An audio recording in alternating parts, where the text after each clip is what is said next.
What is up, everybody? It's Animac here for AnimeUproar, and today I will be talking about the strongest quirks in Boku no Hero that changed over time to become stronger and sometimes drastically different from what they were before. I am not talking about quirks that just became stronger because the user trained harder. Rather, I will be discussing quirks that underwent a fundamental change. Either an awakening, a reawakening after they were initially suppressed, or an outright evolution that made them far more OP than they were before. Real quick before we get into it, big thank you to Raid Shadow Legends for partnering with us to make this video possible. Let's face it, you've probably heard about this game unless you've been hiding under a rock or something, and even if you were, that rock was probably brought to you by Raid Shadow Legends. Seriously though, Raid Shadow Legends is a new collection RPG game that blew up recently with almost 15 million downloads in the last 6 months. So far, Raid has been breaking the internet as a mobile game, but now the big news is that Raid is finally available for PC and Mac. That's right, you can now enjoy the top tier graphics and epic action on the big screen with all of your gaming gear at your disposal. The download is super quick and easy, and once it's installed, it's always available on your desktop. Best of all, the game is free to download and play. I really enjoyed the strategic gameplay, huge boss fights, compelling storyline, and over 400 champions for you to collect and customize. My champion waifu is definitely Elhain. She has a beautiful design and epic moves. You have to check it out for yourself. Just go to the video description, click on the special links, and you will get 50,000 silver and a free epic champion as part of the new player program to start your journey. If you enjoyed the Boku no Hero content here on the channel, please leave a like to let me know. And if you happen to be new to AnimeUproar, don't forget to subscribe and hit that notification bell to turn on all notifications. Quick warning, this video will contain Boku no Hero manga spoilers. We're talking about all the available information in the manga so far, so please proceed with caution. You have been warned. First up, let's start things off with Gettin, a prominent member of the Paranormal Liberation Army who possesses an ice-based quirk. Gettin is a fiercely loyal member of the Paranormal Liberation Army, and he is completely dedicated to the army's leader, Destro. For his part, Destro values Gettin highly, and he entrusts him with very important missions. Gettin's quirk allows him to manipulate ice, and Gettin spent his entire life training his quirk in order to make it as strong as possible. When we first meet him in the story, Gettin's power is very impressive. He can manipulate vast quantities of ice at great distances, allowing him to practically encase an entire town in ice if he wants to. He is able to use his ice to attack opponents, to defend himself against opponents, and to move around quickly on top of the ice, even moving through the air with great speed. Gettin's quirk thus gives him incredible offense, defense, and maneuverability, and his use of the ice-based power is highly sophisticated. He doesn't just launch a few icicles at his opponent here and there, rather he can use his quirk to create massive and intricate ice-based structures that he can use for short range, medium range, and long range attacks. In chapter 234, Destro explains to Shigaraki that Gettin's quirk wasn't always what it is now. During a pivotal moment, Gettin's quirk suddenly evolved and became stronger. Namely, at some point in the past, Gettin's boss, Destro, suffered a burn, and Gettin suddenly learned not only to use ice, but also to manipulate the temperature of ice, something that he could not do before. He spontaneously unlocked this ability in order to help his commander deal with the burn. But now that he has learned to use this type of temperature manipulation, he is able to make his quirk even stronger. For instance, he is now able to instantly turn vast quantities of water into ice and then use that ice in whichever way he sees fit. He can turn all the water inside the underground pipes of a city into ice and then use all that ice to his advantage, basically turning all the water in a city into a deadly weapon. and we can only imagine what an advantage Gettin would have over his opponents if he was fighting them on the beach or say beside a river. Next up, let's talk about Himiko Toga and her mysterious blood-sucking quirk called Transform. When we eventually learn the true nature of Toga's quirk, we realize that she has the ability to physically transform herself into another person if she is able to consume enough of that person's blood. So she can mimic all of the physical details of that person's appearance, and she can also mimic their voice. This is obviously an extremely useful quirk when it comes to tricking people, spying, and gathering intel. But the difficult part with using this quirk is gathering enough of the target's blood. Toga needs to drink a significant amount of her target's blood in order to transform and stay transformed for a significant period of time. She needs roughly 1 full cup of blood in order to transform into someone for 1 day. So it isn't enough for her to just gather a few drops of blood during a battle. She needs to find a way to get more than that, and it would be pretty hard for someone not to notice that Toga drank so much of their blood unless they were knocked unconscious or something along those lines. At first, this purely physical transformation is all Toga's quirk could do.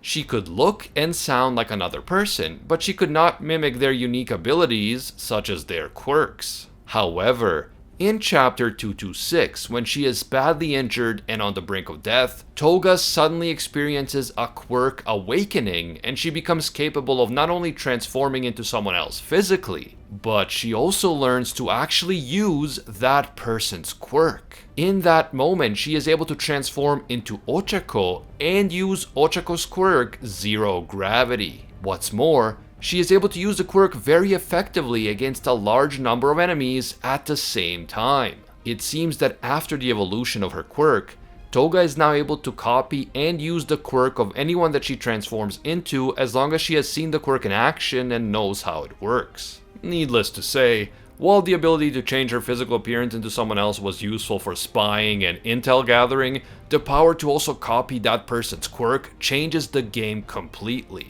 As long as Toga consumes enough blood from multiple people, she is able to transform into those different people at will. And with her awakened quirk, this means that she will now be able to use all of their quirks in battle. I'm sure this will take some training to master, but by learning the ability to copy quirks on top of just copying someone's physical appearance, Toga has transformed into a completely new villain. A villain that is far more dangerous than she was before.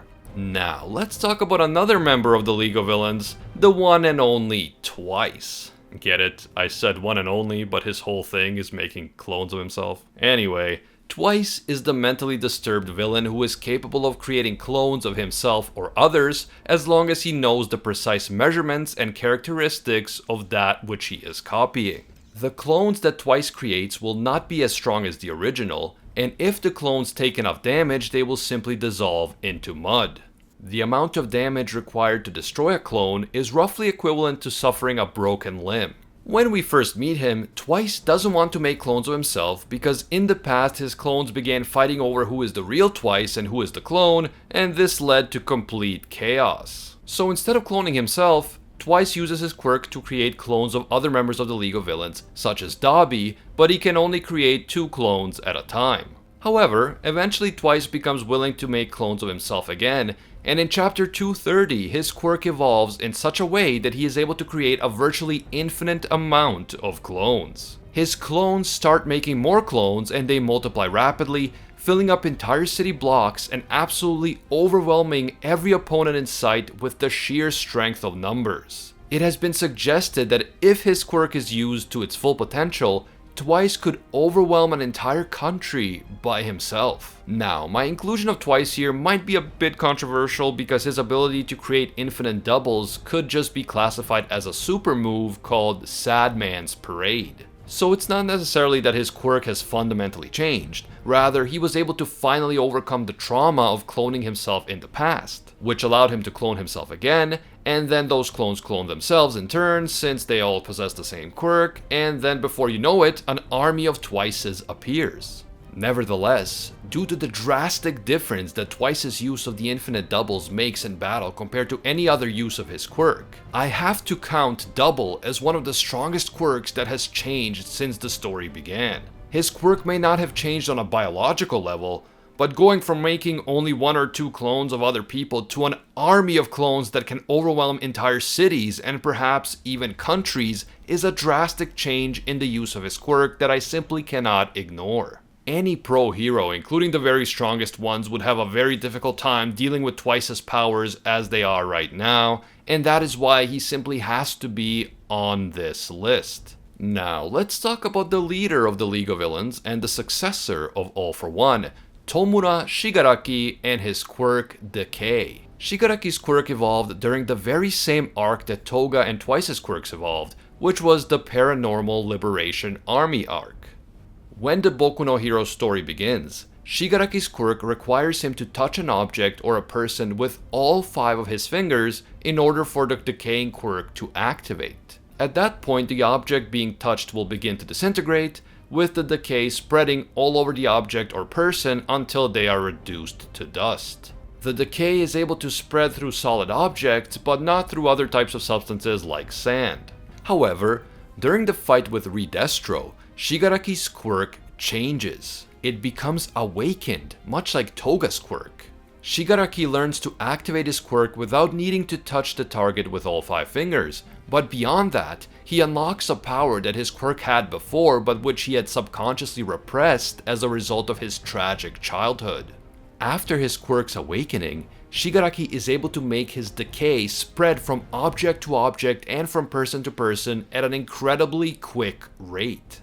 Instead of disintegrating one person at a time or one object at a time, he is able to disintegrate entire crowds, entire buildings, and even entire city blocks almost instantly just by touching one target that happens to be connected to the others. So for example, by touching the street, he can disintegrate everyone and everything on the street, including buildings, people, and so on. The sheer power and destructive potential of Shigaraki's Awakened Quirk cannot even be compared to how his quirk was at the beginning of the series. And thanks to this awakening, Shigaraki has become a far more serious and far more dangerous villain than he once was. Finally, let's talk about the one quirk that has been changing the most since the beginning of the story. A quirk that is in the process of becoming 7 different quirks that will one day all be at the disposal of its user. The quirk I'm talking about is none other than One for All, and the user is of course Deku. After a strange black substance begins emanating from Deku in chapter 210, it is eventually revealed that Deku is going to manifest 6 more quirks on top of the quirk that he already possesses, which is One for All. This is because the quirk One for All itself is growing, and as a quirk that stockpiles power and then transfers those powers onto other users, One for All has actually been stockpiling the different quirk factors of its previous holders within its core.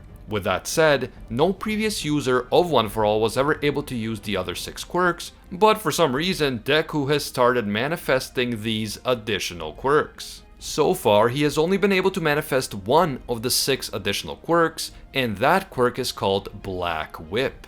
As the name suggests, this quirk allows its user to generate powerful black whips from his body, and these whips can be used to grab things and people. Deku is unable to use the whips effectively at first, and he needed to practice and train before he could make effective use of this new quirk. When I first read the manga and saw this development, when I realized that Deku was going to be manifesting 6 more quirks on top of the already overpowered quirk that he possesses, I was pretty disappointed. Deku is already so insanely OP for a mere high school student, and when we take into account that he inherited his quirk later on in life and didn't have his entire life to learn how to use it, even his current powers and abilities are arguably quite broken. So when I learned that on top of that, Deku would be able to use 6 more powerful quirks, I had no idea what Horikoshi was thinking. And I'm still pretty iffy about this revelation because I do think that Deku is more than strong enough as he is now. But the arc that followed this revelation in the manga did go pretty far in allowing us to understand where Horikoshi is coming from. It was in the very next arc, the Paranormal Liberation Army arc, that Toga, Twice, and Shigaraki became far stronger than they were thanks to the evolutions of their quirks. Not to mention that the next arc also saw Gigantomachia joining the League of Villains and Shigaraki undergoing a procedure to become even stronger with the help of Ujiko. Only after reading the Paranormal Liberation Army arc did I realize why Deku was given yet another major power-up. It is because the villains, and Shigaraki in particular, have just been given a massive buff, and Deku will need additional powers in order to keep up with Shigaraki and the villains, especially when it comes to longer range attacks.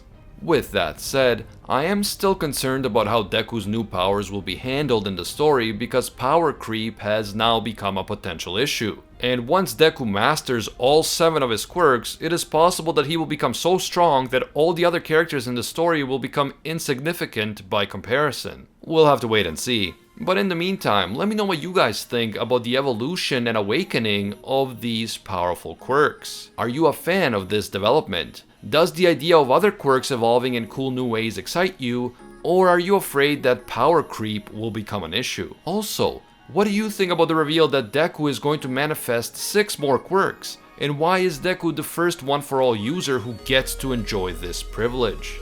Feel free to give me your opinion, whether they are positive, negative, or somewhere in between, down in the comments below. If you enjoyed this video and you want to see more Boku no Hero content right here on the channel, please leave a like to let me know, it definitely helps. And if you happen to be new to AnimeUproar, don't forget to subscribe and hit that notification bell to turn on all notifications. Once again, a big thank you to our sponsor, Raid Shadow Legends, for making this video possible. Be sure to check the game out for free, links in the description. As always, thank you guys so much for watching, and until next time, see ya, Space Cowboys.